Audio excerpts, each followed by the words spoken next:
Cool, we're live. Hey, welcome to the first live Market Shift webinar of 2025. If you're here to talk marketing, you're in the right place. We're going to be talking about all things marketing, specifically social media marketing and sharing, actually, AI marketing and sharing updates on new resources available to you in the Market Shift web portal. With us today is David Labaugh, Senior Marketing Manager, Marketing Communications. He's been with D&H for 15 years. Hey, Dave. Hey, how's it going, Ed? Glad to be back again. And I'm glad that we're not talking social media marketing today, because that's definitely not what we're prepared for. I'm going to have to get AI to update my notes for next time where I'm going through this. And I'm Ed Hidden. I'm the Senior Manager of Marketing Solutions and Digital Media here at D&H. And I've been with D&H for about 24 years. So Dave and I work together on a lot of this stuff frequently. We've been in the past webinars together. And in addition to running the teams that do this, we're both kind of a big fans of like the different technology that's available to this. So it's going to be kind of interesting to come to you and talk to you today about it. So as I get into our agenda, we're going to be discussing how you can use AI in marketing. It's the buzzword that everyone's hearing about. We're talking about it with our products that we have available. We'll give you an update on what's new and available to you within the Market Shift portal as well. Kind of the current state of where AI is in the industry and how it differs from machine learning, and practical applications of those tools, such as like chatbots for customer engagement, predictive analytics for targeted marketing, and automated content creation to streamline your strategies. And we'll come up with a couple little case studies to highlight the use of AI in marketing efforts and showcasing measurable results and best practices. We'll touch on the risks of AI and how to overcome potential challenges there, and how D&H can support you in your AI journey with initiatives like the Go Big AI, Success Path to AI, and more. So if you have any questions, drop them into the Q&A widget. If they're appropriate in the spots of conversation, we'll weave those in throughout the webinar today. Otherwise, we'll address all those towards the end in our live Q&A segment.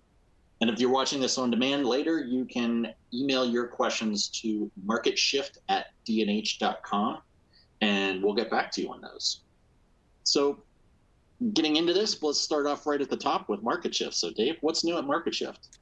Okay, great. Thanks, Ed. So really excited to talk about some of the new resources that we've posted on our D&H Market Shift page, or pages, depending on if you're a partner with us in the US or if you're a Canadian partner with us. So I'm going to share my screen, and as I'm sharing my screen, I'm just going to talk. If things want to pop up, here we go. We're doing good. Let's see, entire screen and share. So as this is popping up, we're excited about some of the newer kits that we've posted on our Market Shift page recently. So first of all, if you're not familiar with the Market Shift page, to get there, you can go to dnh.com/marketshift or dnh.ca/marketshift.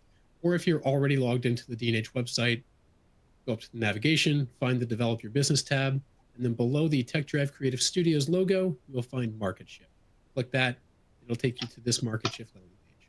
So right now we're looking at the customizable marketing resources that we have available to you free of charge, where you can download any assets that we have here, and you can customize them for your business with your company logo, your company contact information, and any other ways that you see fit that could be useful for your business and marketing use cases.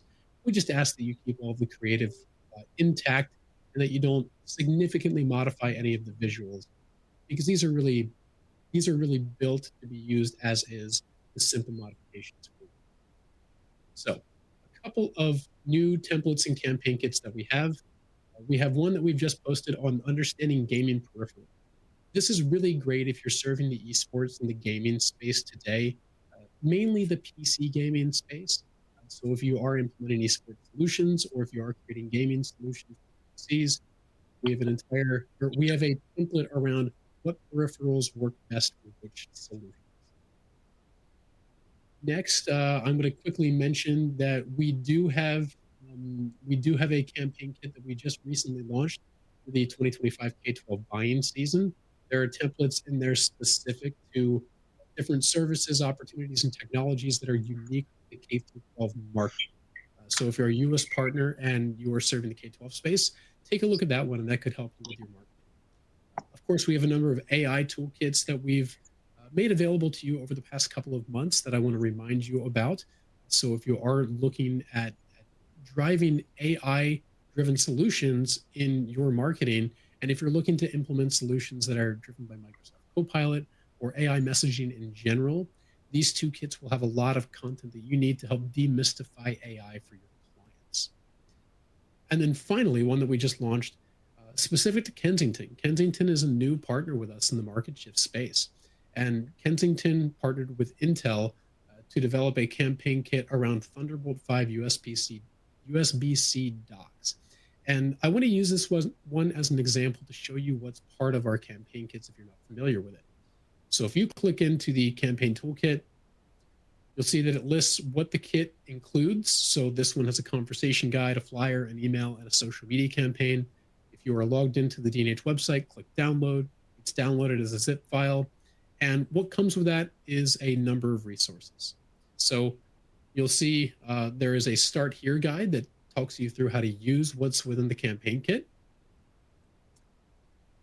A conversation guide that helps to clearly outline any potential problems that your clients might have, and then how these solutions will solve for those problems. So specifically with the USB-C kits, we have a problem and solution guide here that is great for sales reps to use when they want to have a conversation with potential clients. And then, of course, we have our one-pager flyer. So this is the area where you would add your logo. You scroll down to the bottom. There are also areas here where you can add your company contact information and also your name and address. So that way, as you're printing or handing these out or saving them to your website or directing your marketing to them, your clients have a way to contact you directly. Finally, what else I'll show you is when we put together our social media kits, we typically put them in PowerPoint format. So you'll see that we have two images that you can easily add your logo to, and then export these images, and then you can post these on social media. And below this in the notes section, you'll see the recommended post content that you can use for your social posts as well. So overall, it's a really great campaign kit. Kensington has some great content around their USB-C docks that we've been able to utilize for this campaign kit that you can now use in your marketing.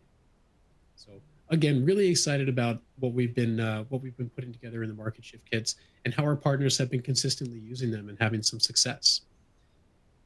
So moving on from these campaign kits, I'd also like to share that in the future, we're going to start to include blog posts in our campaign kits.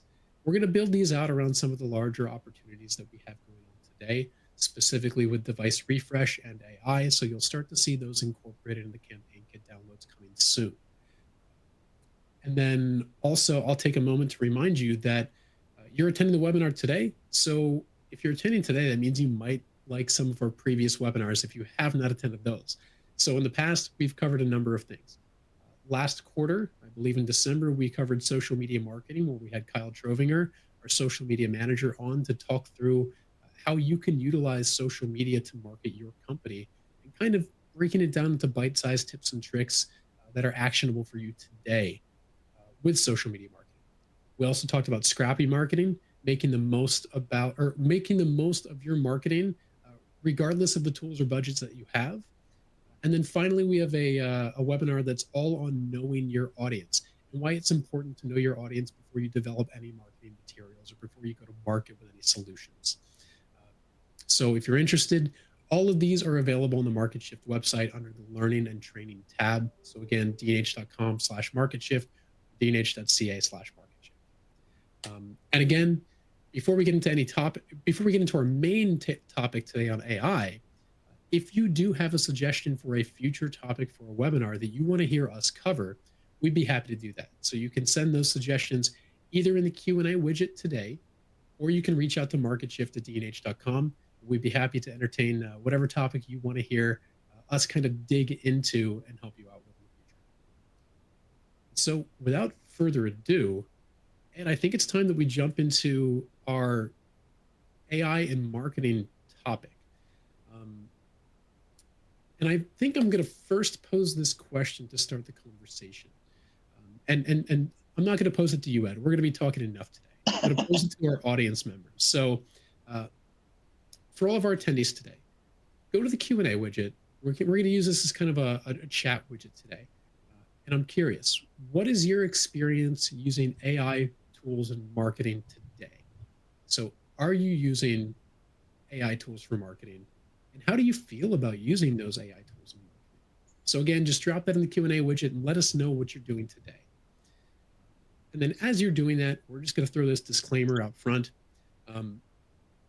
All we're giving you today is based on the current state of the industry. I think we all know that AI is rapidly changing. Where AI is integrated and incorporated, it's always changing. New things are popping up all the time. And honestly, in about 6 months from now, this webinar might be totally irrelevant based on what tools we're going to talk about today, or it may just be totally different based on the functionality of those tools. So we'll do our best to share and articulate what we know, what we have experience with, and what will be most useful to you.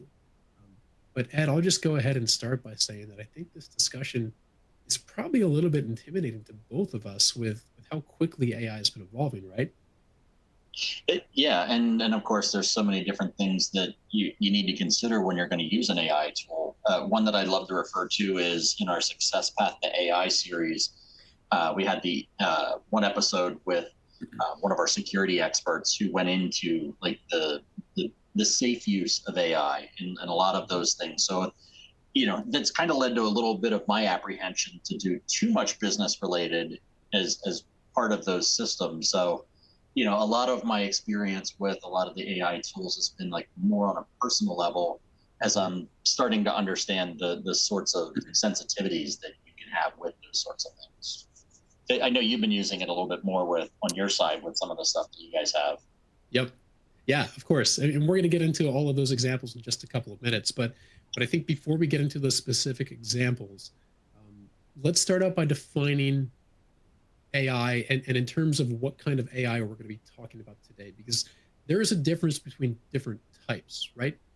Yep. Oh, absolutely. And AI has been around for a long time. I had seen a graph at one of our thread shows that showed that AI has been around for decades, and it's gone through a lot of changes in development as technology has progressed, and that's probably been the big thing that is, as compute power has gone on that hockey stick of development.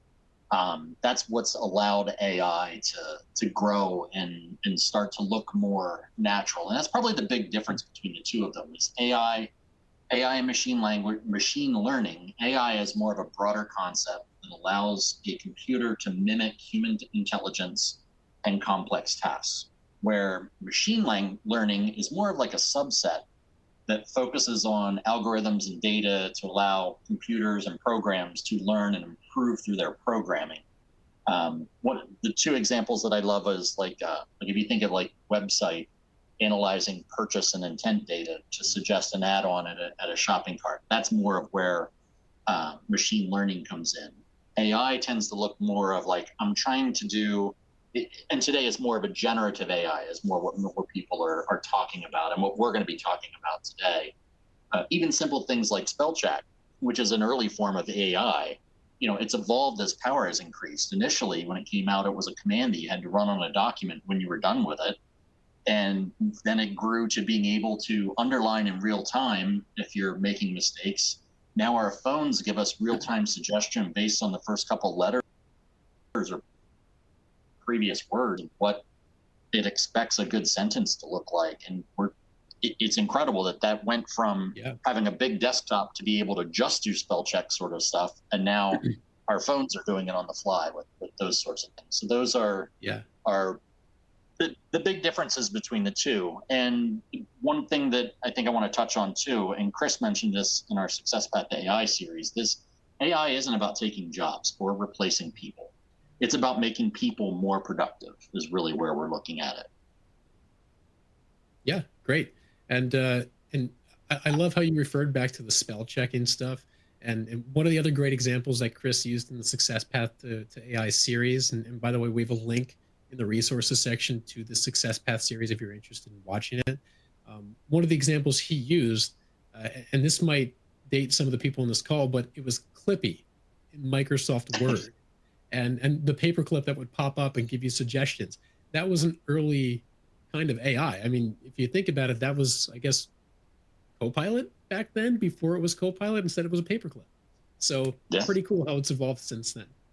Um, and then before we move on, Ed, I think it's worth just saying that we received a lot of responses in the Q&A here.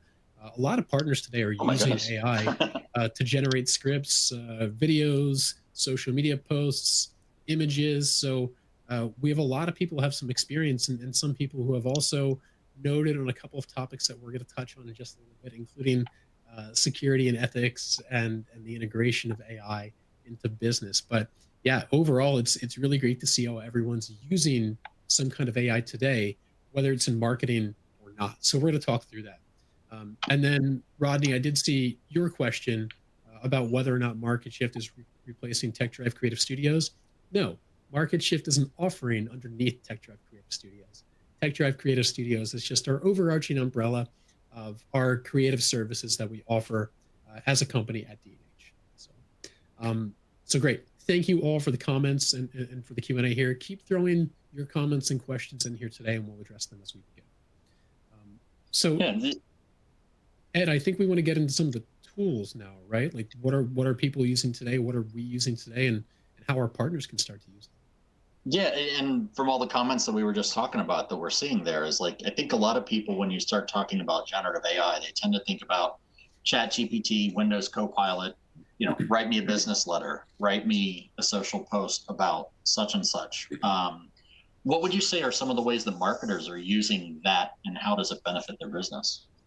Yeah, so I'm going to start out with I guess, a specific example that's near and dear to my heart. So I lead our marketing communications team, and our Marcom coordinators are writing all of the content for everything that we do within the business, whether it's our marketing or our go-to-market strategy or social media posts. We're involved in content development. And so really the first big use case that many of you are using AI today for, it's content aggregation and generation. Really, it's for research and writing development. And the biggest things, the biggest benefits that we've seen out of this, um, one, it helps to kind of combine research in a very succinct and formulaic way that's easy to comprehend and digest. And two, it takes writer's block out of the picture. I don't know about you guys, but if I sit down and I have to write something, some days I've got it, other days my brain is totally dead. I don't even know where to start. And with AI tools, we've been able to just jump in, create a simple prompt, and from that prompt, we get the start to our content. So, um, really, this is very much like a Chat GPT or Microsoft Copilot, if you're using either of those.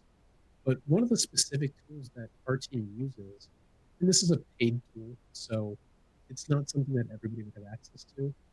It's called Jasper AI. This is one of the leading AI content development tools today. And Jasper AI, believe it or not, actually helped us to write the content for the registration page, all the emails that we sent to recruit for this webinar, and we actually asked it to put together the script as well.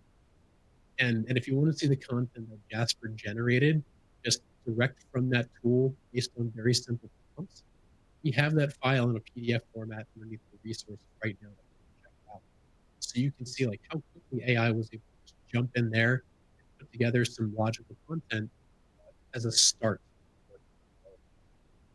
One disclaimer that I'll add here for any content that we've ever developed using an AI tool like Jasper or Copilot or ChatGPT, I don't want to say you can't trust AI, but you also know that AI is not, and humans have additional context and understanding of certain things. So it's extremely important that any content that you're researching, developing, or writing using these tools, you are also fact checking. So you've got to go back and make sure that you're fact checking, particularly if you are using something like a chat. If you're using Copilot, depending on what kind of instance you have, it might be a little bit different. And if you are If you're using something like Jasper, you might have a more secure instance of it where everything's combined. But you always have to make sure that you're going back, double checking for accuracy, and really making sure that you're speaking to the correct audience as well. And that there's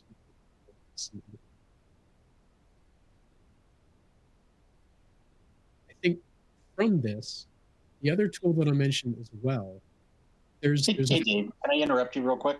We're getting sure. a couple of comments about your voice. I wasn't certain if it was mine kicking in and out, but if you have like a Uh-oh. voice suppression sort of thing that you could turn on or off, maybe. I don't know if will help or not.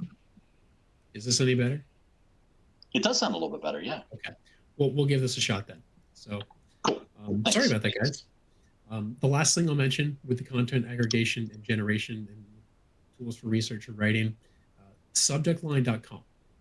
So if you are sending out email blasts for your company and you're sending out emails to your clients, you obviously want people to read your emails. They're not going to read your emails unless there is a compelling subject line. And you've got to convince them to open it. That's always the first obstacle when you're sending out emails. Subjectline.com is a great tool where you can actually drop in a subject line and you can test it. And it can score it from 0 to 100. And if you score below 100, it gives you reasons why it didn't score 100, and it gives you ways that you can improve it.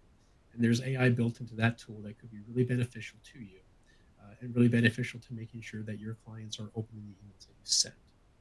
So I'm going to stop with the content aggregation and generation.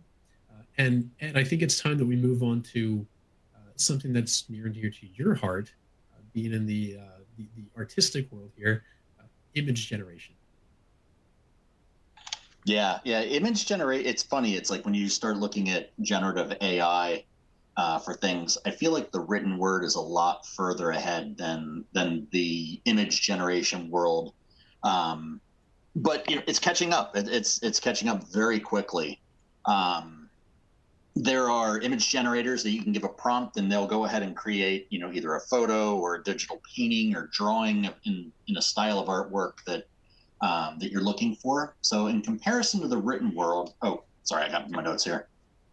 There are struggles that image generation does have that they're working on, but you know, you probably have heard reports of images with people with too many fingers on one hand or stuff that just looks off.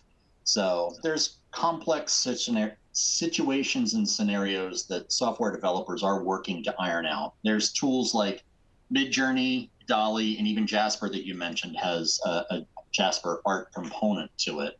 And one thing I've kind of noticed, and I hear this from a lot of creatives, is that there's a certain quality to these images that some people have an instant gut reaction to it and go, oh, that's AI. Or, you know, I kind of describe it as it has like a fantasy painting style quality to it as opposed to realism. But even though it doesn't always appeal to me as a creative who wants to see an actual photo or an actual painting or drawing, it is the thing that you're seeing a lot more people adopting. So it is becoming trendy to have that certain look where I think probably about a year ago, people would go, oh, that's AI or whatever. And now people just accept it as AI and go, okay, cool. Well, that's AI generated. So one of the examples that I was thinking about is that Adobe has Firefly, which is a generative suite of tools. They have a website companion that works in much the same way that ChatGPT does for Word or Midjourney and Dolly do, where you can go ahead and type in what your prompt is and it'll go ahead and create that piece. And as well, you can give it visual cues as well. And we'll talk a little bit more about that later. But the big thing that I see in the imaging space with AI, their big benefit is a lot of the built-in tools that are going into Photoshop.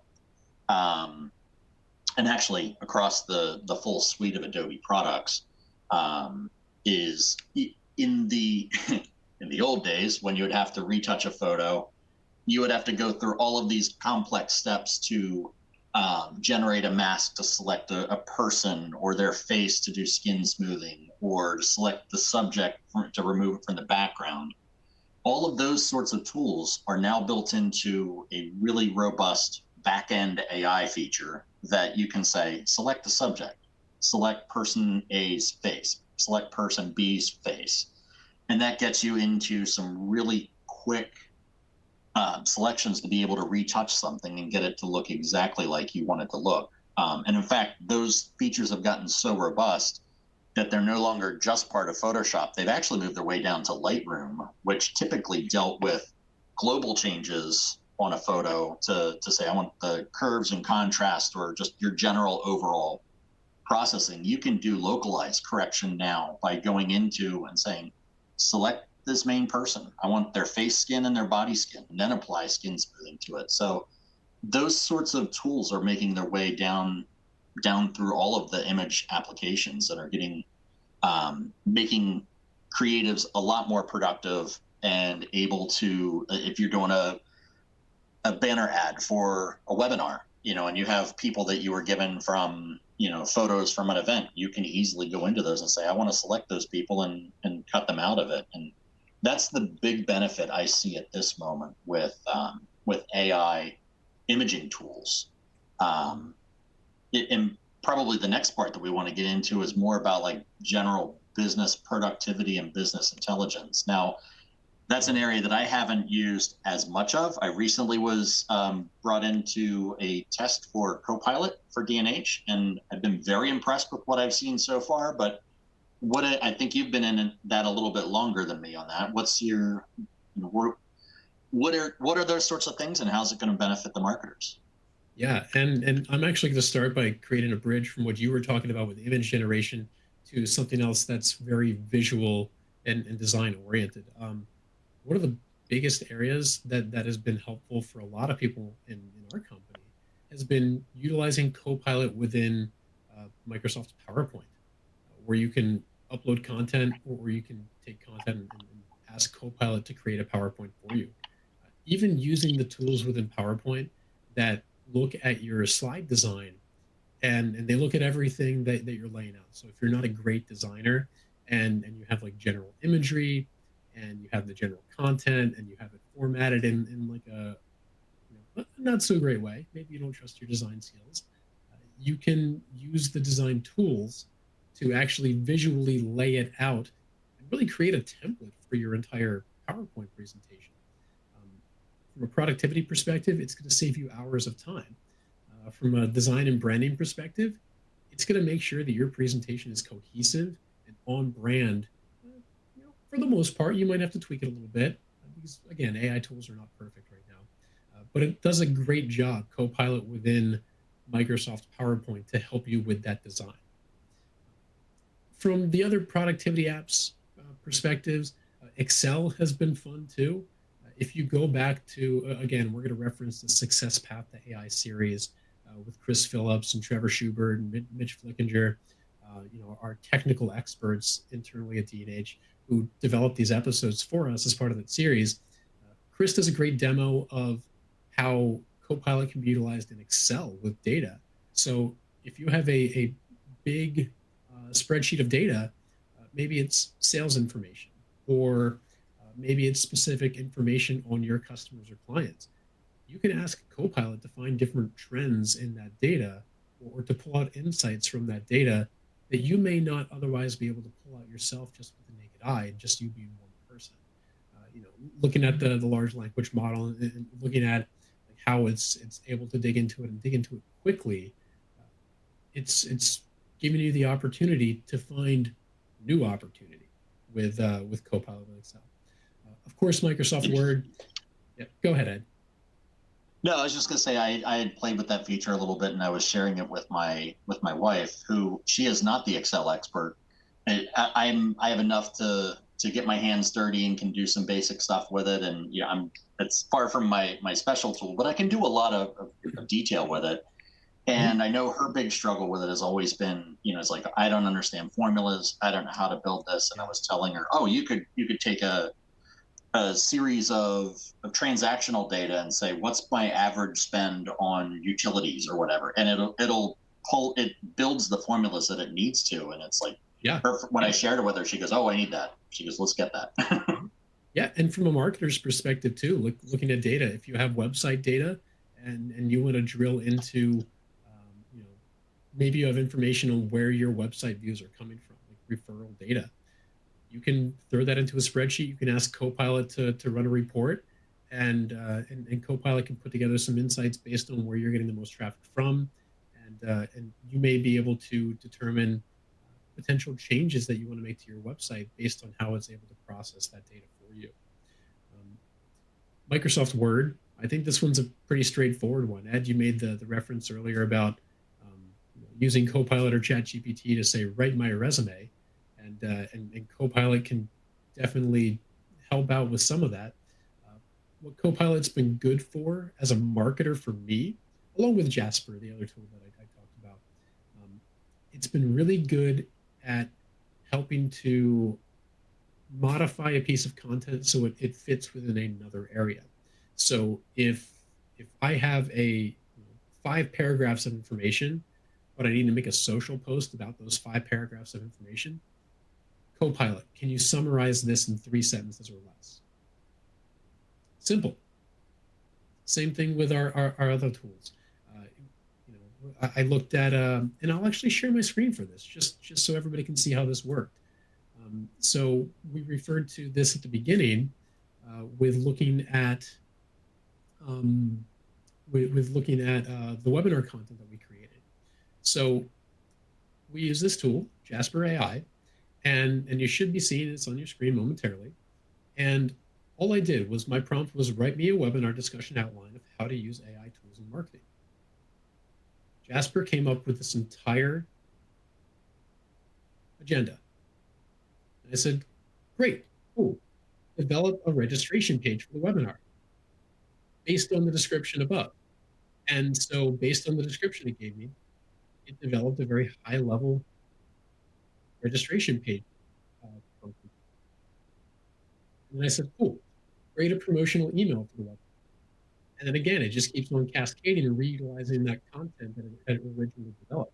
So you can see the benefits of what something like this could give you, or what a Copilot could give you too, with that same ability to take that content and continue to boil it down or repurpose for different areas of your marketing.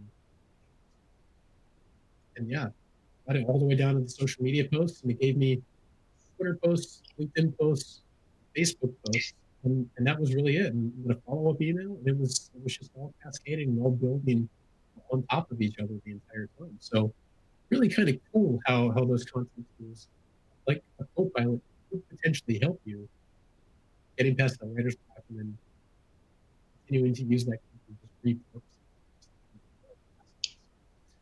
And then you can also probably invest your time more in fine tuning it, personalizing it, making sure that it's right for your business, as opposed to investing all of your sweat equity into it of the construction. It becomes more of a refinement process at that point.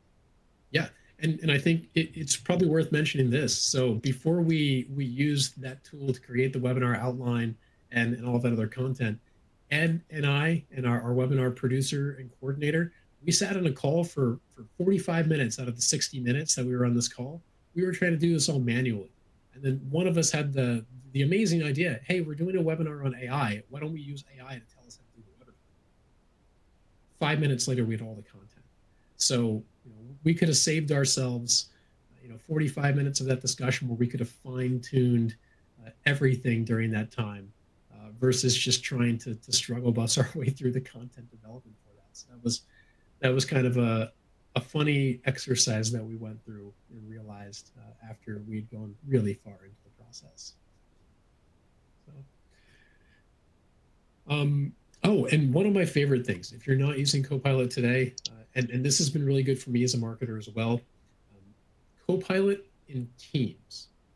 So Microsoft Teams, if you hold a meeting, and for us, if we're holding a meeting with our internal business stakeholders, and we want to learn about their business, because we need to make sure that we understand their business and that we're communicating all of the details for their business, their solutions, their technologies, their services.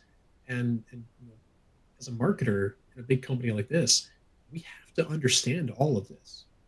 If we don't understand it, then you guys as our customers, our partners, you're going to see right through the content we develop, and you're going to think, well, these guys don't know what they're talking about. And so as that marketer, you have to be the expert in everything in every area.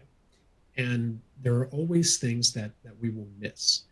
So what we started using recently was within Microsoft Teams. If you click to record a meeting in Teams and you have Copilot, after the meeting, it gives you an excellent summary in notes of everything that was discussed in that meeting, even down to like you can click into certain bullet points, and if there was an action item that was mentioned in that webinar, it'll list it as an action item for an individual who was part of that conversation.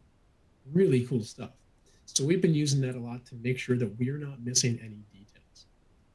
Of course, this is all going off of being able to understand whoever's talking in the webinar. So if someone's mic is cutting out, like mine was cutting out earlier, you're not going to get a great transcription and you're not going to get great notes. So there are those caveats to how AI is going to benefit you.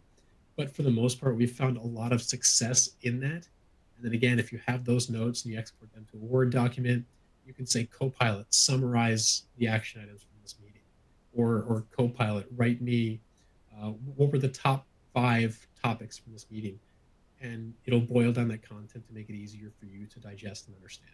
So Copilot's been a great tool so far, as a marketer and just as somebody in business. So if you're not using that today, or even your clients are using that today, it's easy to see and then sell the value on it.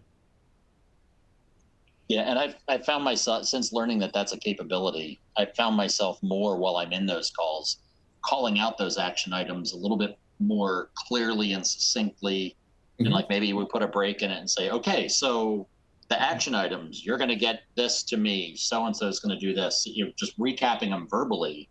Yeah, those things just allow that summary to make those things a little bit easier. And I think that's probably going to be the more interesting thing that you see moving forward with a lot of this AI. I mean, they talk about like to get better at it. The biggest thing is writing better prompts, or writing better prompts that specific systems understand. That's going to continue, even like I had just mentioned on the call side of things. All of those sorts of things we're going to learn how to interact better with it as it progresses. Yeah. Well, we're going to learn how to interact better with it, and it's going to learn how to interact better with us too. I know that with Copilot specifically, it's not going to work perfectly out of the box. Like once you set it up, it takes time to learn you and your style and your business and the prompts and the content that you're giving to it, until it truly understands how you're utilizing it. And then it becomes better and more powerful as you use it. So keep that in mind for any time that you have an opportunity to use a tool like this that, it's called artificial intelligence for a reason. It's trying to be semi-intelligent on picking up on what you're putting down, and then helping to refine what it's giving back to you based on what it thinks that you want. So Ed, those are really the top tools that we're talking about from like a marketer's perspective, but and really the ones that we've used. But I know that there are a ton of other tools out there. So I think it's probably good for us to go through some of these tools, whether they're consumer tools or whether they're other examples of tools that our partners might be able to use if they're interested in investing elsewhere. Sure. Yeah. I mean, the biggest one I think that we haven't really touched on too heavily, but it's probably the whale that's out there in the industry, and that's ChatGPT. It feels like everybody is talking about it, and the fact that so many systems are leveraging ChatGPT technology as a backend is one of the reasons we pretty much need to. It has to be part of this conversation, really. Yeah. And I'll be honest, I have not used ChatGPT much at all. I think I've gone in for a few curious things, but I haven't leveraged it much. But I've seen it do some really amazing stuff, all the way from full generation, but also I've seen it like build some very creative stuff that, it's like, give me a recipe for whatever. And it's like, how does it know how to do some of this stuff? It's the language model is just so massive that it's pulling information from it. It feels like it's an expert on everything. Yeah. And then as we go further away from ChatGPT, though, like we're talking about consumer devices like your cell phone and your PCs and the built-in AI there too, right? Yeah, I'm an Apple environment person, so I know Google has their Gemini side, and from what I've seen of it, a lot of them both seem to be very similar.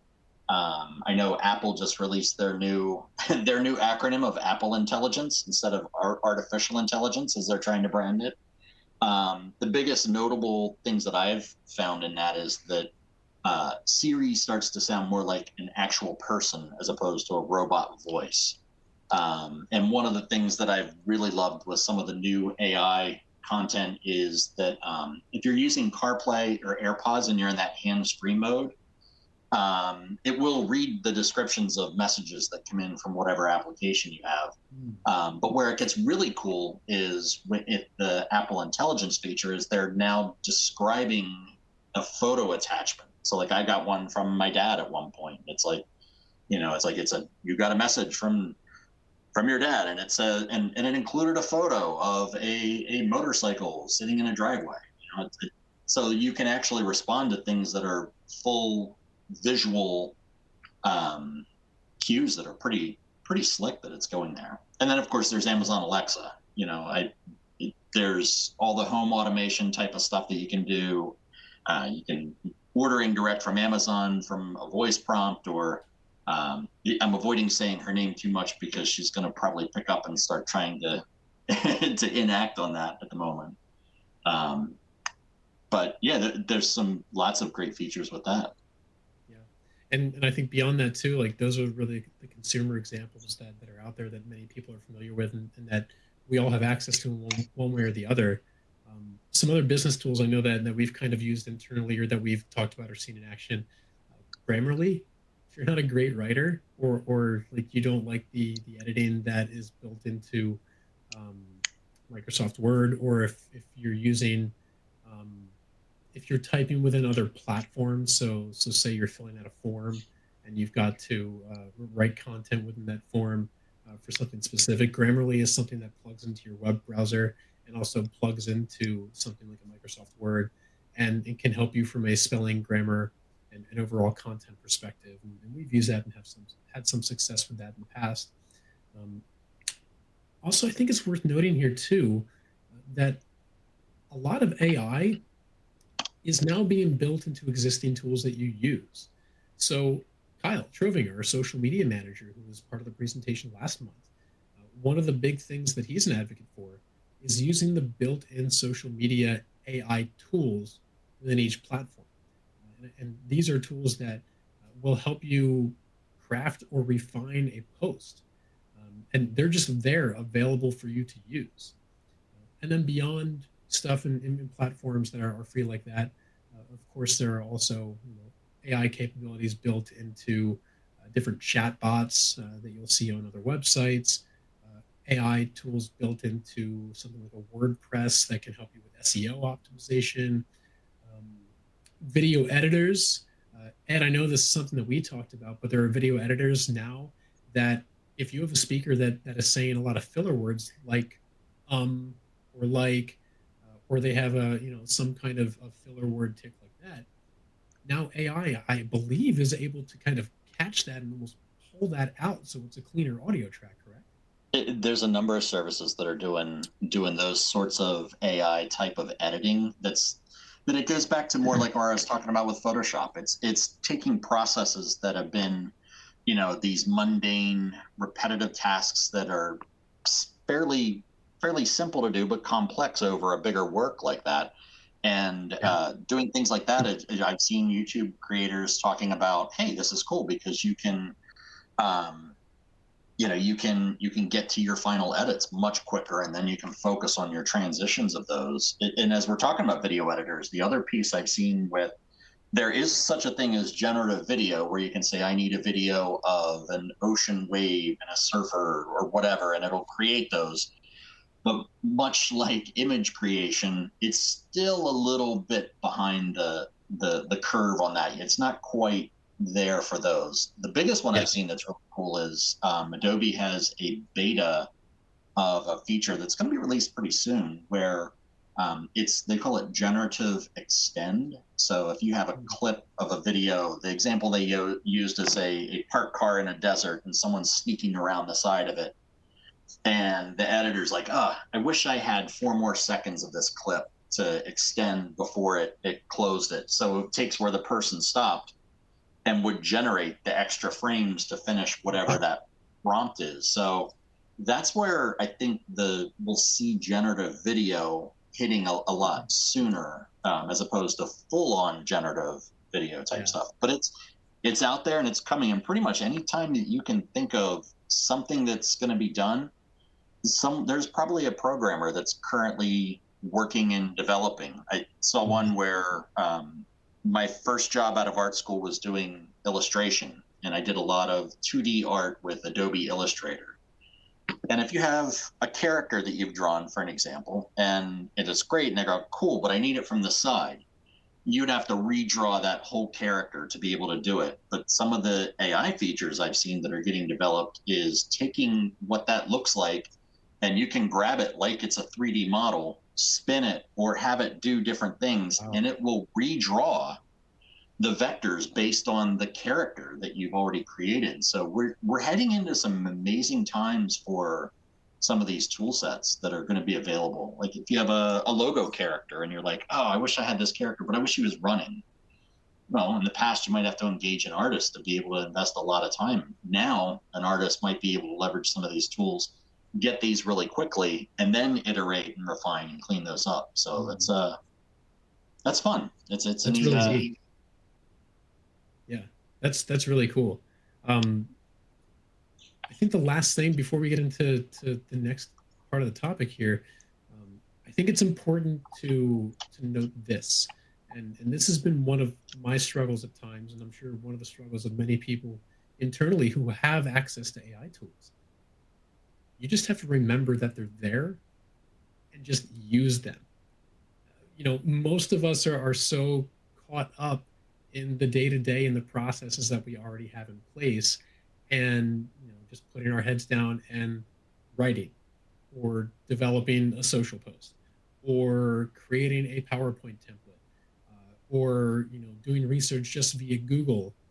But if you have a Copilot, if you have a Jasper AI tool, if you have anything that has an AI tool built into it, just recognize that and try it. It's going to benefit you. Will it take your job? No. Also, maybe. But the benefit of that maybe is that if it takes part of your job away from you, it frees you up to do higher value work. And that's been the biggest thing for our content team in particular, is that if AI is taking an hour out of content development for us every day, it frees up that hour to refine the content and to really hone in on who we are speaking to, and really hone in onto the different details of the solutions or the technologies or the message that we're trying to drive home. So not going to take your job, but it's definitely going to give you opportunities to improve the quality of what you're doing within your job as well. So, and I think right now, we've talked a lot about the tools and the benefits, but we know that there are also gaps in AI. And we know that there are risks associated with using AI. So do you want to start to dig into what some of those might look like?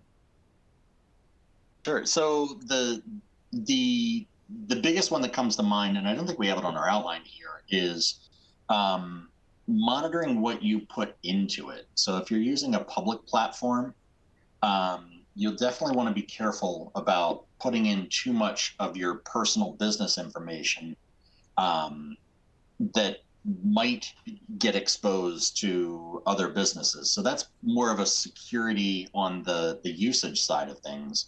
But probably the biggest thing would be that the content that's being generated is accurate. And also understand that some tools will have some bias built in as well. So it's very important that you review it to make sure that your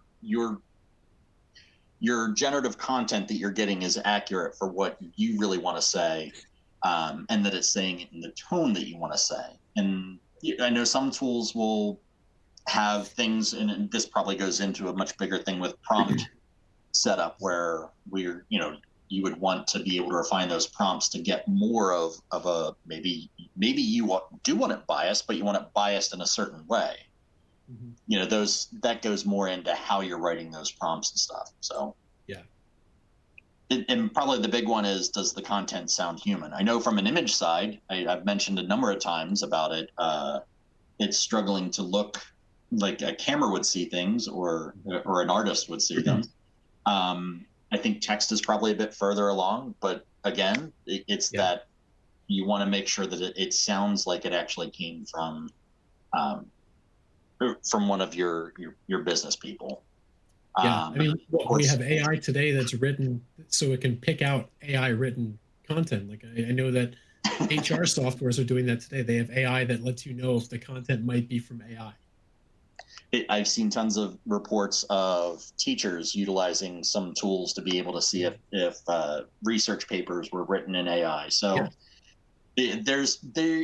whatever it looks like someone's written pieces, but there are imprints and fingerprints that are very small and noticeable, and that's where the accuracy and the reviewing comes into more important, is that you want to be able to go in and make sure that it's sounding like you, but you're using it as, maybe it's like a first draft, and then you want to go from there and make it. And then with our images, like I said, do you have 8 fingers on one hand, or some weird imperfections that are bizarre? But and like you said at the top of this, 6 months from now, this conversation could look very different. It could be image generation has progressed to a new level. It's already been progressing very quickly. So yeah, it's pretty incredible. Great. I think we're going to start to wrap up with about 8 minutes left. And I know we have a couple things that we still want to hit on, but we want to talk a little bit quickly about the resources that D&H does have to help you out with your AI journey, not just related to marketing, but also to AI in general. So, of course, we have our Go Big AI initiative and strategy. So if you're looking to understand the AI opportunity, how to build AI-driven solutions, and how to start to monetize AI for your business, go to dnh.com/gobigai or dnh.ca/gobigai. And there you'll get access to a number of things. You'll get access to that Success Path to AI training series that we have, the webinar series that we have, where we have bite-sized episodes, anywhere from like 8 to 15 minutes on, I think, up to like 12 to 15 different smaller topics within AI.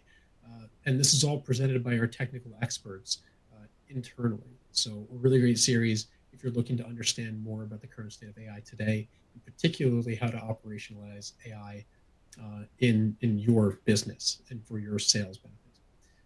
We also have the Market Shift campaign kits that we talked about earlier, free for you to download to help you market those AI-driven solutions and just AI in general to your clients to get them comfortable with it. And then on top of that, our solutions enablement team, our technical solutions team, is here to help you as well. They're here to help you configure those AI-driven solutions that we've been talking about, and even to make heads or tails of how to best use Copilot, what a Copilot plus PC is, what the difference between a Copilot plus PC and an AI-ready PC is.